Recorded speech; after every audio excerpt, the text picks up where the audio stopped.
what it is. I'd never heard of the Philadelphia experiment until this. Wasn't there an X-Files about it? I think so. I think so. It's been a while since I've watched the series. There's also a History Channel, back when they actually did things by history, like aliens.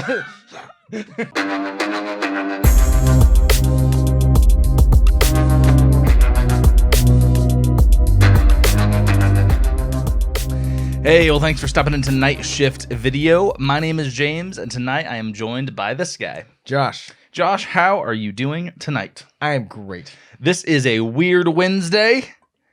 The weirdest. And we got a weird tale to tell. Yes. Yep. Today we're going to be talking about the SS Ourang Medan, which was a ghost ship in, well, I'll just get right into it.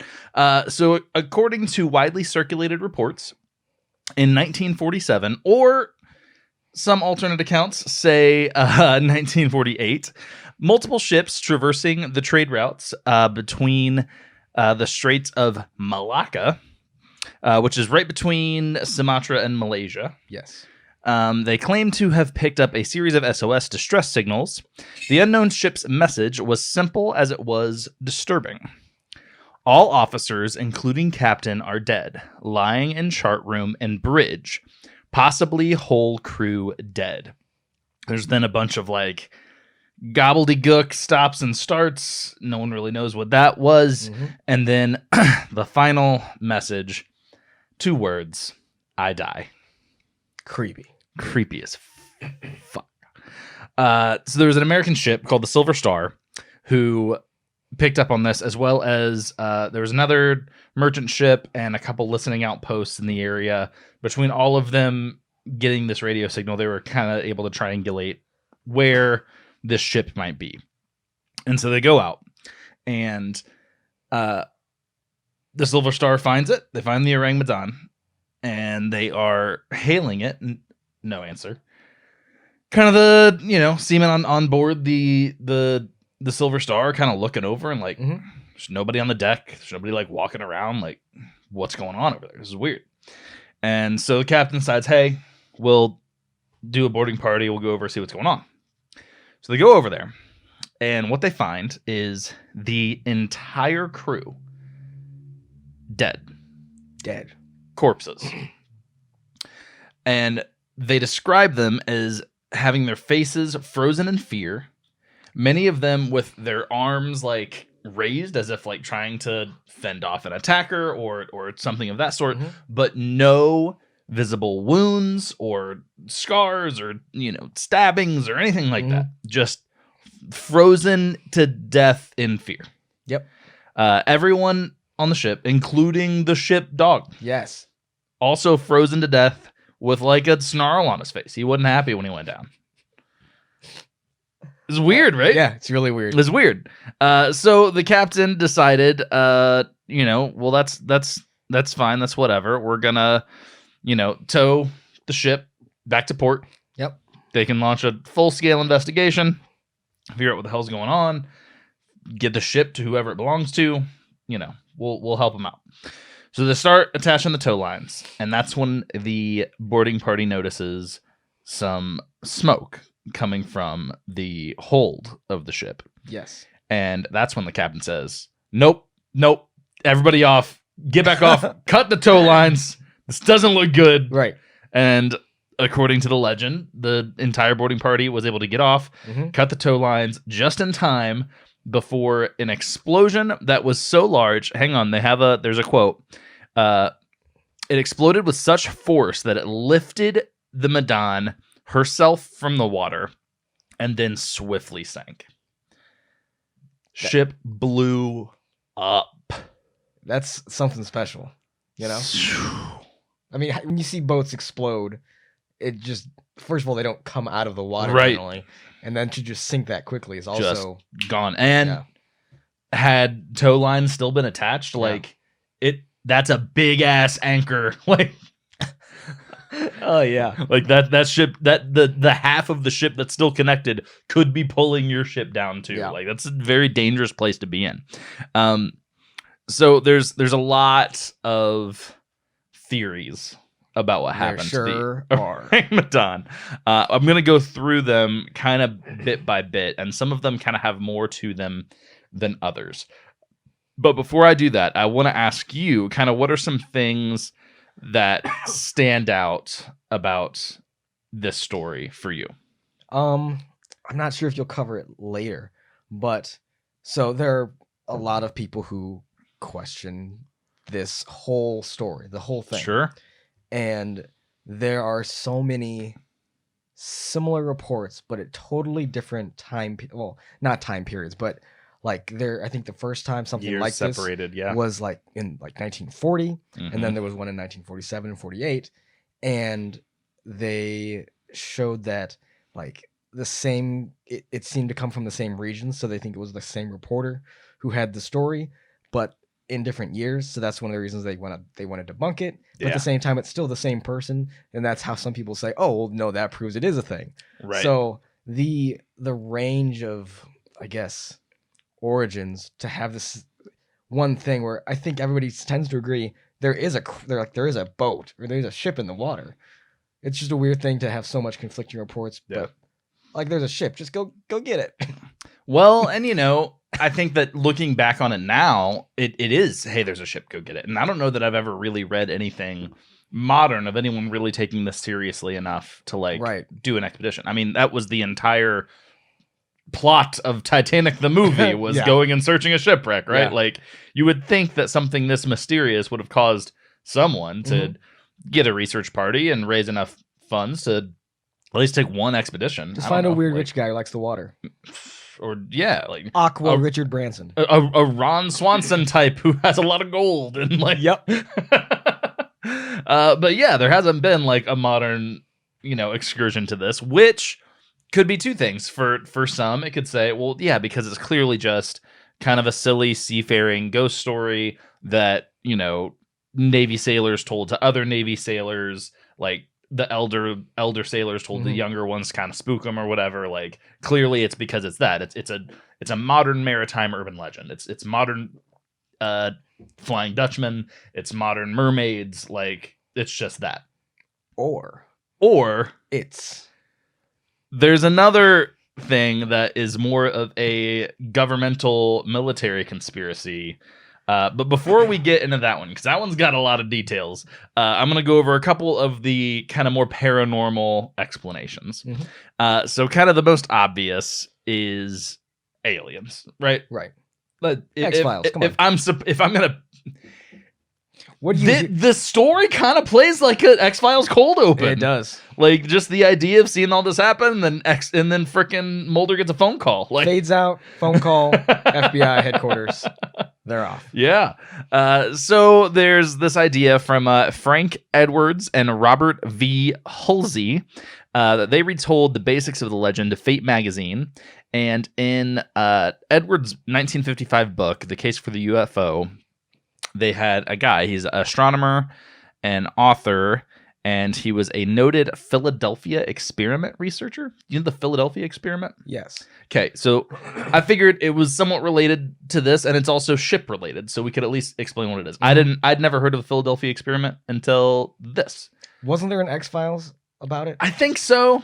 I think so. It's been a while since I've watched the series. There's also a History Channel, back when they actually did things about history. Like aliens. There's a documentary thing about the Philadelphia, and they show it was about, well, it's another ship related thing, but they talked about what was So it was like this top secret military operation where they were experimenting with like cloaking devices and all this kind of stuff, and they we're opposed to believe that they were able to make a ship disappear. Yeah. Or make it invisible. Yeah. And not just like anti-radar, because we've had stealth bombers and stuff for many years, but like in the 40s, they were able to literally like Star Trek style camouflage the ship. Yeah. And it like disappeared somehow. Yep. And that was the idea of the Philadelphia experiment. Obviously, a lot of people land on both sides of whether that's even scientifically possible or not, or if any of that was even real. But same guy who was a researcher on the Philadelphia experiment, was the guy who gave this quote about the Ourang Medan, and he believes that it may have been attacked by extraterrestrials. Why not? So, one of those things where your not witness, but your expert could be seen as completely insane, or as having some sort of credibility. Like, maybe the Philadelphia experiment was able to succeed because they had some kind of extraterrestrial technology at their disposal at that time, and that's why it worked, and that's why this guy's like, oh yeah, this was aliens. Like, I've seen what it is capable of, So the next one is much more fun for me. Of course. And the most unbelievable idea, and it's ghosts. Yeah, ghosts. It's ghosts. Ghouly ghosts. They encountered some sort of vengeful wraith or undead pirates. Oh, Blackbeard. Oh, you best start believing in ghost stories. Oh, George Calcutta. 'Cause you're in one. Dude, I know the Pirates of the Caribbean has become such a joke, but that line is so damn good. Yeah. And like, I don't know, for anybody who likes spooky stuff, like at least that moment of the first movie. Well, I mean, the Pirates movie is like, it precipitously dropped. The first one was so good. It's so fun, and the soundtrack is unbelievable. So good. Back when Disney actually made soundtracks. So that's that. So the military conspiracy. All evidence of the Ourang Medan's existence have been expunged from any sort of record. Yes. So it doesn't seem like any ship by this name ever even existed. Which is strange, because their ships are relatively well documented. And and that's where people come in and say, well, that's because it's a hoax, it's just a ghost story. My rebuttal just to that argument for this specific piece is that if there was a person out there who made up this story, wouldn't you have given it a cooler name? If you were totally making it up as a hoax. Well, because it means the man from Medan, or Medan, however they would actually pronounce it. It's very kind of lame, boring. Yeah, like if I'm gonna like learn some foreign languages words to insert into my ghost story that I'm gonna publish in newspapers try to get popular, I'm gonna call it like the turd burglar. I was just say whatever like the Sumatran word for like ghost is or something like that. You know what I mean? Like like figure something out. I don't know. Like make it creepy and fun. Like banshee in other languages has to be cool. Oh yeah. I keep kicking the ring on my chair, and I hope it's not getting picked up in the microphone, but it's driving me crazy. If anyone keeps hearing ding, that's actually not my beer. That's me kicking my chair. Anyway, so some people believe that the U.S. government may be hiding something about this ship. What? Yeah. So we have to kind of get a little context to understand why they would be and why this would be a setup. So first of all, during World War II, there was a Japanese science unit. It was known as Unit 731, also codenamed the Tongo Unit, and their sole purpose was to create the most deadly forms of chemical and biological weapons known to man. They conducted grotesque experiments on human beings, including exposure to sub-zero temperatures, the dissection of subjects to study the effects of toxic materials after they've been exposed to them. And if Unit 731 had created something, but they didn't get a chance to use it before the U.S. victory in the Pacific, the U.S. military probably found it. Probably.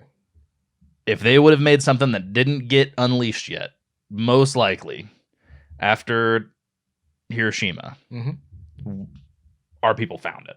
Yeah. And the idea being that the U.S., especially at this time, which is tensions incredibly high, even coming into a victorious season of World War frickin' II, it's still like, it's not good. Right. It's not a peaceful place we live in right now across the world. They wouldn't want really anyone knowing that this is out there. Of course, no. Like even our allies, like we found this, but we're gonna keep this on the down low. You know what I mean? It's like we watched a movie. Oh, Overlord. Yeah. Kind of like Overlord. Yeah. Where at the end, like in Overlord, it's sort of a World War II thing with like the Germans doing all these experiments, and like they've discovered all this crazy stuff to basically make like zombie super soldier things, and like the guy even chooses at the end to tell his superior officer, "Oh no, we don't know what you're talking about. There's nothing weird like that down there." Yeah.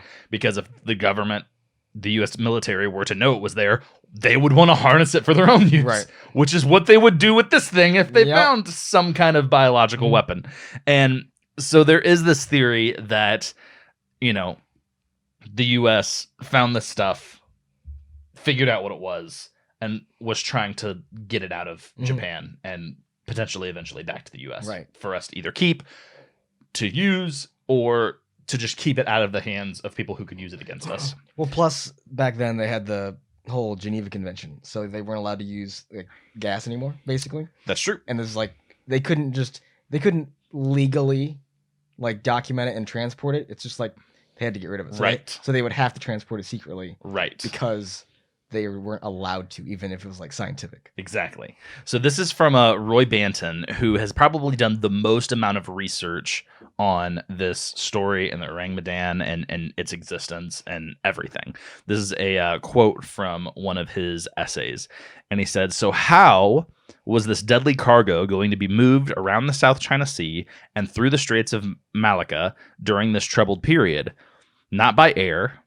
The prospect of a cargo plane crashing with several tons of deadly gas on board is a little too horrendous to consider. No, you hire an insignificant old steamer, preferably with a low-paid foreign crew who would have no idea what they are hauling. You stow the cargo in disguised oil drums, and like any smuggler, hope for the best and hope for a blind eye from authority." Yep. And so it is thought that if this ship was carrying some kind of unknown volatile substance as well as nitroglycerin, that the seawater, rough seas, something could have happened, caused a leak in the volatile substance. That volatile substance maybe was some form of gas weapon, which could have killed the entire crew, and then nitroglycerin being on board could have caused the explosion, and that's the whole story. Yeah. That's potential theory. Plausible As anything else. Yeah. Maybe not ghosts, but hey. So obviously a lot of that even sounds like crazy conspiracy nut. You know, Cody would love this story. He would. Because of that part of it.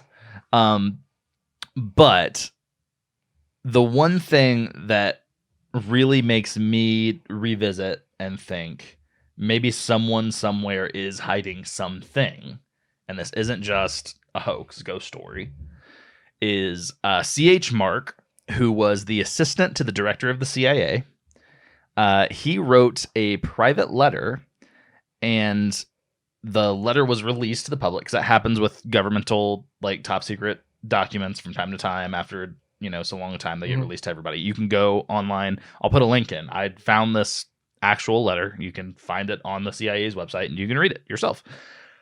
The only thing is, the whole thing is uncensored, unredacted, everything. Everything's available, except the name of the recipient. Huh. It's the only thing that you can't see. I would say if you had to choose something to take out to make it the most mysterious, it's that. It's that. Did you read this letter? I did not. I'm gonna read the letter. Okay. I was gonna read just a part of it, but I think I'm gonna read the whole thing. It's not very long.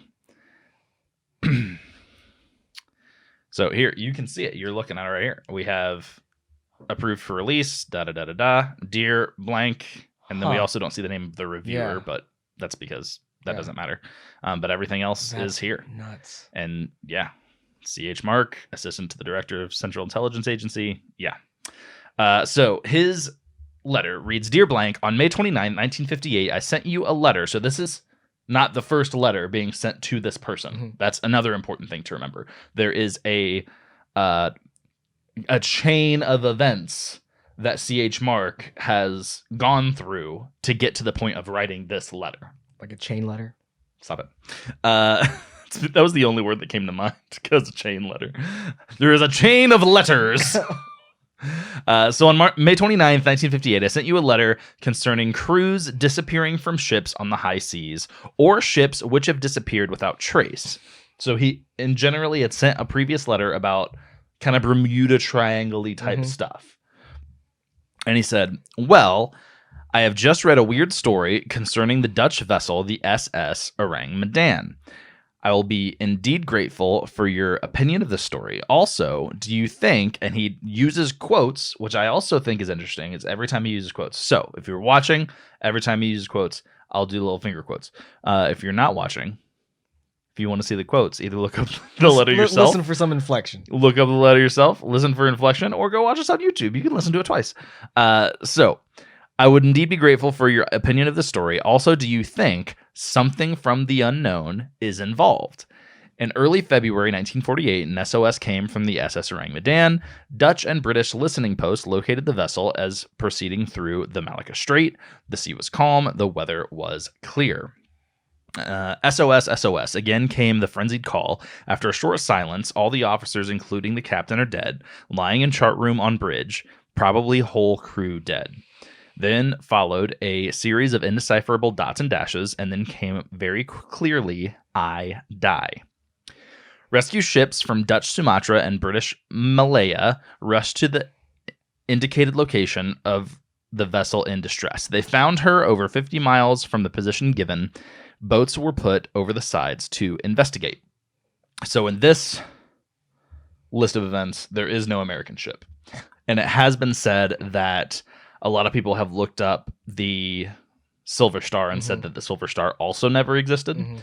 But some other records ended up proving the Silver Star did existed, but then its name got changed to, I believe it was the Santa Juanita or something like that. So it had a name change at some point. Cool. But it did exist. But this doesn't say anything about an American ship, which, if he's CIA intelligence, maybe he's the Mulder and something's being hidden from him, and it was an American ship, but he doesn't know that yet. This is a lot of stuff, man. So these rescue ships rushed to the location to find the vessel in distress, and then boats were put over the sides to investigate. When the boarding parties reached the Ourang Medan, they found an eerie sight. There wasn't a living creature on the ship. The captain lay dead on the bridge. The bodies of the other officers sprawled in the wheelhouse, chart room, and wardroom. The faithful Sparks was slumped in a chair in the radio shack, his hand still on the sending key. The bodies of the crew lay everywhere, in their rooms, in passageways, on the decks, and on all the dead faces was a look of convulsive horror. As a report of the proceedings of the Merchant Marine Council put it, in quotes, the frozen faces were upturned to the sun. The mouths were gaping open and the eyes staring. Everyone was dead. Even the ship's dog, a small terrier, was lifeless, its teeth bared in anger or agony. But strangely, there was no sign of wounds or injury on any of the bodies. After a quick conference, the boarding parties decided to put the tow line onto the vessel and to take her to the port. But at that very moment in quotes, smoke and flames belched forth from the number 4 hold, and the fire was immediately so hot and so widespread that it was impossible to subdue. The boarding parties hurried around the abandoned vessel and returned to the safety of their own ships. Moments later, there was a terrific explosion on the Ourang Medan, and the vessel sank with all of her dead, in quotations, crew. I feel that the SS Ourang Medan tragedy holds the answer to many of these airplane accidents and unsolved mysteries of the sea. Also, I have often thought about the many sightings of huge fiery spheres rising from the sea or disappearing into the sea by ships, captains, and crews in the 18th and 19th centuries. These are alarming passages in Old English chronicles written in medieval Latin or books printed before the year 1500 AD, which suggest that these fiery spheres cause destruction and that they come from within our planet. For instance, in 216 BC, these aren't quotes because he's being weird. It's because he's actually quoting a thing. I almost did quotes, but the unnecessary. Things like ships were seen in the sky over Italy, guarding the rampart when a stick in his hands. Oh, wait, I missed something. Things like ships were seen in the sky over Italy. In Sardinia, a knight was making his rounds, inspecting the posts, guarding the rampart, when a stick in his hands burst into flames. The same thing happened to Roman soldiers who saw their javelins flame and burn in their hands. A round shield was then seen in the sky. Also in 1067 AD, people saw a fire that flamed and burned fiercely in the sky. It came near the earth and for a little time brilliantly lit up. Afterwards, it revolved, ascended on high, and then descended into the sea. In several places, it burned woods and plains. Yes, the enchanting sea. What terrifying secret does it hold? I feel sure that the SS Ourang Medan tragedy also holds the answer to this secret. What a job. So I did a little bit further digging, and I was able to find someone who traced this letter with some other letters that C.H. Mark wrote to him trying to draw parallels between the Ourang Medan and Piedmont Airlines Flight 349, which was a sudden, unexpected, unexplained plane crash around. It's like it was the plane crashed into the side of a mountain. It was Buck's Elbow Mountain, which I believe is located in Virginia, but it's kind of like right in that like Virginia, North Carolina area. The plane was flying from Washington D.C. to Charlotte Airport, and had like a random weird crash into the side of a mountain, and one person survived. Like the entire crew dead, one guy lived. The whole thing was kind of weird, but this guy tried to draw like some things to this crash as well. And like obviously he was talking about some other disappearing crews or disappearing flights and airplanes and all this stuff, but we don't really know what all it is because we don't have all of his letters. Bummer. Yeah. Seems like for right now we're off the mark. It's weird, but the only other thing that I can say, and especially with the choice of quotations, and obviously I am not a cryptographer, but I would say him being the assistant to the director of the CIA, maybe this letter was some form of code, and it actually has nothing to do with the Ourang Medan at all, and that's why we don't get the recipient's name, because it's literally just, maybe it's his mistress or his mastress. True. Isn't that The Office? Yeah. Wait, I'm the mistress? The mastress? Oh god, we got to stop doing Office quotes on this show. Yeah. So then, the last thing is kind of the hoax, and that is just the idea. The biggest telling of the hoax is that apparently this happened in 47. No, wait. Other accounts say that it's 48, and then someone was able to go back and find the same story printed in a UK newspaper in 1943. Yeah. So it's like well before when it even happened. Yeah. So that leaves you with the hoax idea. But either way, I think something weird was going on with old C.H. Mark, and I want to know what else he's investigating with all these disappearing planes. Right. Like, what's all this talk about? Like, even if that ship didn't happen, like, that's just a weird letter. Mm-hmm. When was the last time you wrote a letter to... Well, that's weird. I wrote a letter, but then we put quotations like that. Just random quotations, and then also... even if it's not, like, why would the director of the most powerful intelligence agency in the world at that time, especially, you can make all kinds of arguments about how world powers and stuff work now, but especially then, no one else had an intelligence agency, really, not compared to what we could do with technology and stuff. We, the U.S. I was not involved. I don't deserve to say we. It's whenever you. That's like when your sports team wins a game. You say we did it. It's like, I didn't do shit. I sat here. I sat here and drank some beer. I cheered for you. But anyway, like, why would such a high profile person even be writing letters about this ghost ship story that may or may not have even happened? That's the mystery. That's the mystery. It's strange, and it kind of rubs me the wrong way. Left? Yes. Got anything else? No, I think we covered it all. All right. Well, yeah, it's a weird story, but maybe that's just me. For Night Shift Video, I'm James, and this guy is Josh. And we're just saying, thanks for stopping in. I forgot what camera to look at.